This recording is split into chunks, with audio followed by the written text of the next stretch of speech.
Hello, and welcome to this March edition of Fifth Quarter. I'm Grant Thomas. And I'm Micaiah Clayton. On this edition, we'll take a look at one Lee Summit athlete's road to success.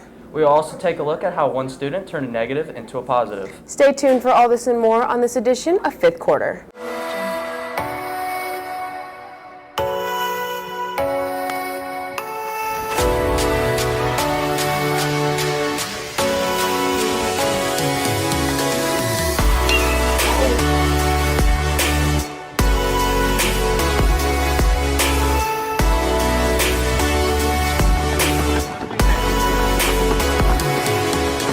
Many people know that injuries in sports go hand in hand. One LSHS student learned that the hard way when his injury forced him out of the sport. Instead of giving up, however, he found something new to focus on. Reporter Alex Hampton and photographer Micaiah Clayton explain. During his freshman year soccer season, junior Michael D'Agostino tore his groin and had to stop playing. But what he didn't realize was how much of a toll it would take.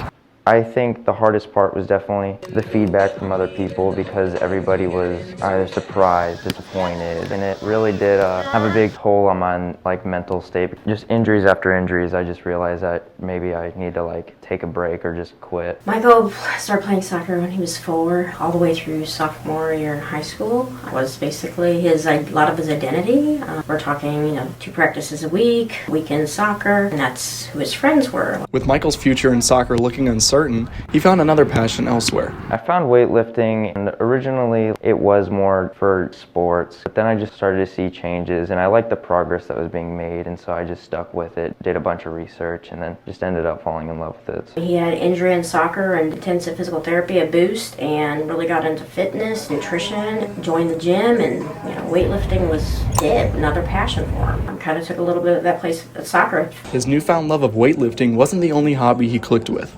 Photography first started with me picking up my sister's camera. She was big into photography.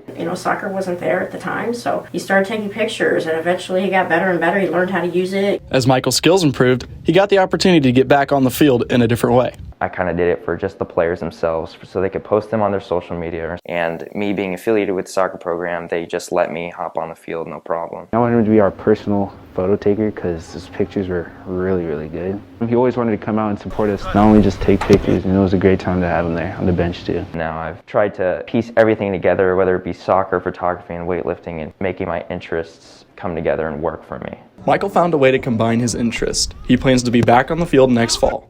Signing out for Fifth Quarter, 1, 2, 3, Tigers. Let's go, man. I'm Alex Hampton. Making it to state is a goal for many athletes, yet only around 7% turn that dream into a reality. In this next package, reporter Nolan Strickland and photographer Grant Thomas explain how one LSHS athlete has defied those odds. Wrestling is one of the most fundamental and physical sports around. But for Lee Summit sophomore Jackson Jones, it's more than just another everyday takedown. Well, it's a lot of work. Takes a lot of time to put into it. Not a lot of time to do things outside of school, It's pretty much just homework, school, and football and wrestling. The hard work that he puts in does not go unnoticed by his coaches and his family. Honestly, it's his mental. He loves the sport, and you can tell because he's just always grinding. He has a strong mental drive of just knowing that he's great and he can be real great, and that nothing's going to stop him or stand in his way. And I think that takes him a long way in wrestling. Well, I think his mental toughness. He's a very tough kid mentally and physically too as well. But mentally, when he puts his mind to something and he has a goal in mind, he pretty much achieves that goal. Apparently, Jackson's love for wrestling may be in the genes. I wrestled 1 year in high school. Okay. I wrestled 1 year in high school. I was pretty successful, but not successful as he is. He blew me out the water when it comes to wrestling. That's his calling card. If Jackson puts his mind to anything, he can be successful in anything and do anything he wants.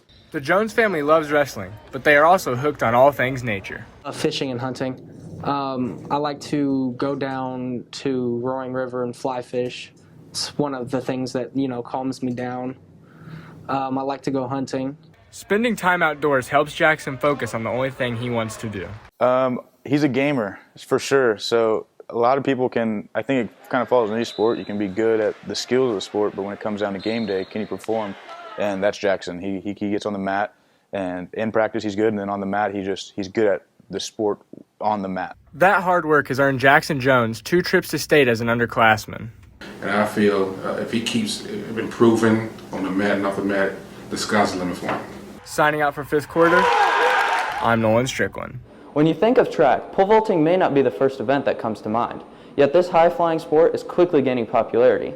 In this next segment, reporter Pryor Godfrey and photographer Trenton Stevenson tell us how one student's journey over the crossbar helped him through a rough time. Most people think you have to be crazy to do pole vault, but Coach Heron thinks being a pole vaulter has many benefits. Pole vaulting is a different sport, I think, because a lot of people think you've got to be a daredevil. You definitely have to have some courage. You have to have some upper body strength and some overall athletic ability.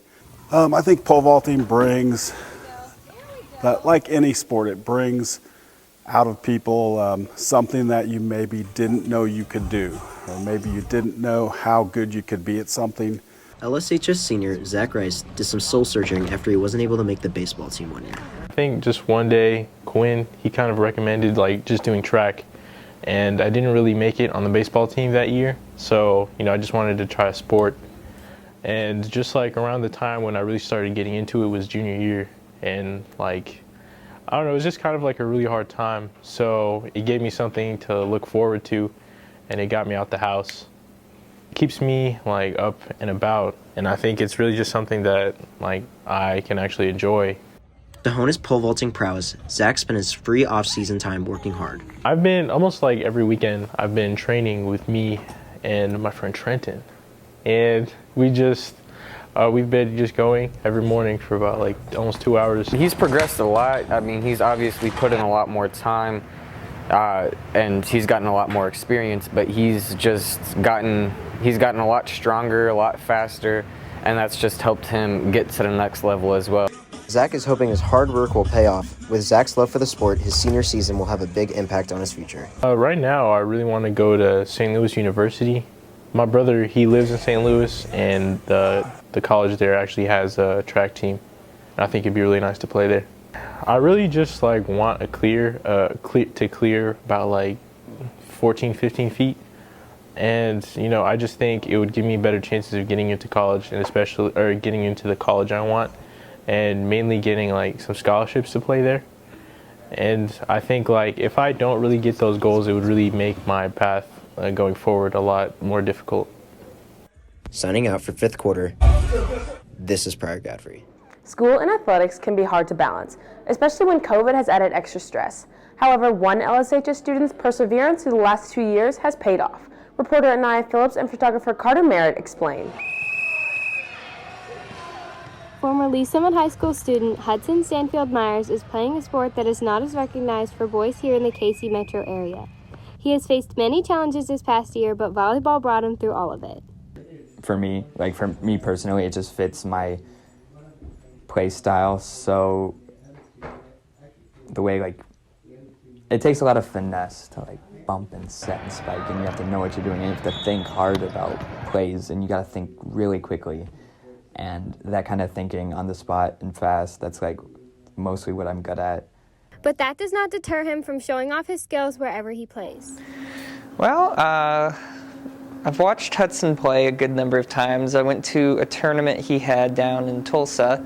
It was a huge tournament. Many teams showed up. I heard recently that there was a tournament here at the school, actually, and that he was an MIP for that game. I mean, like I was saying before, we don't see much of him. There are a lot of nights that he's out playing volleyball, even when it's not practice. I've heard he's gone to the sand pits. When he's not on the court, Hudson is spending plenty of time getting ahead in life as he graduated halfway through his junior year. I've got a huge jump start on college. I'm going to have 2 years of college under my belt by spring, by May. Knowing what he wants has also created opportunities in the sports he loves. And I've already got an offer from Harding University, but that school isn't really for me. With 11 college offers and counting, Stanfield Myers is excited to pursue the field of his choice. Honestly, in the fields, I want to do something, if it has ology in the end, I'm pretty interested in it. Biology, archaeology, anthropology. His leap in education, however, came with a sacrifice. It's a difficult topic because I did a lot of work, and I pushed myself very hard. And it feels like the high school experience was a little bit shortened, and was it worth it? I don't know yet, but it's gonna make the next couple years of my life so easy after so many harder years. Otherwise, yeah, it was worth it, but it has its downsides. Signing out for fifth quarter, I'm Anaya Phillips. Thank you for tuning in to this March edition of Fifth Quarter. For packages and more, visit TigerBroadcast.com. And to stay up to date with live streams and score updates, follow us on Twitter and Instagram at TBTV8 Sports. Once again, I'm Micaiah Clayton. And I'm Grant Thomas. See you next time, Tigers.